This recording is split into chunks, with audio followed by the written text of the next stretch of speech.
Përshëndetje, vazhdojmë serinë e tutorialeve të HTML-s. Jemi në tutorialin nëmër 14 tek thenewtirana.com.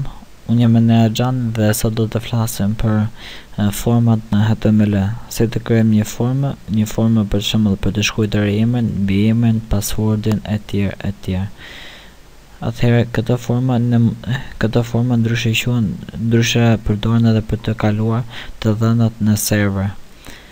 Atëherë le të bëjmë një shembull të tillë. Atëherë etiketa hapse është form dhe mbyllësi është /form.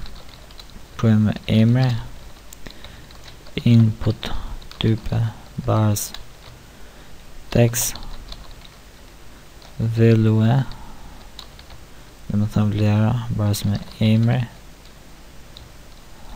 dhe e mbyllim etiketën. Shikojmë çfarë do të na shfaqet.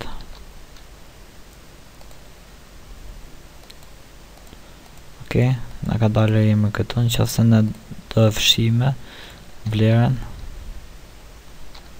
e ruajmë, nuk do të na shfaqet asgjë.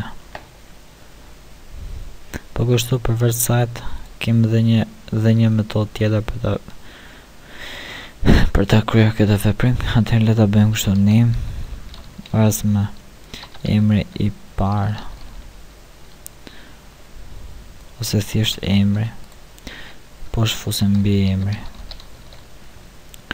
Le ta bëjmë kështu, input type bars text name bars mbi emri. Le ta mbyllim. Atëherë le pëse, shikojmë çfarë na shfaqet, emri mbi emri. Për ta kaluar mbi emri poshtë, le të përdorim këtë mënyrë. Bëra e ruaj. Na ka dalë emri poshtë. Atëherë na shfaqet kështu sepse mbi emri ka më shumë gërma se sa emri.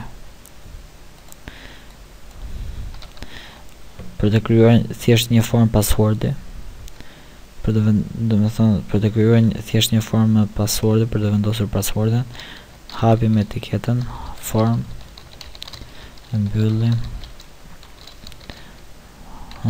fjala kalimi, input type bars me password, name bars me fjala kalimi.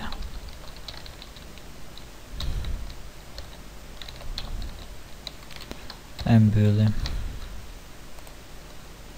Ja. Shikojmë që fjalë kalimi na shfaqet, nuk na shfaqen ato karaktere që shtypen. Ndërkohë nëse bëjmë type bars me text, atëherë shikojmë që okay, japim refresh. Shikojmë që na shfaqen kështu.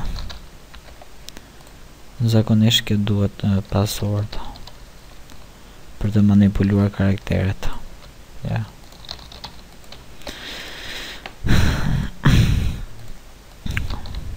Okej, faleminderit që më ndoqët, kaq për sa i përket krijimit të formës në HTML. Mos harroni të bëni subscribe në YouTube dhe gjithashtu vizitoni thenewtirana.com për videot më të reja rreth HTML-s.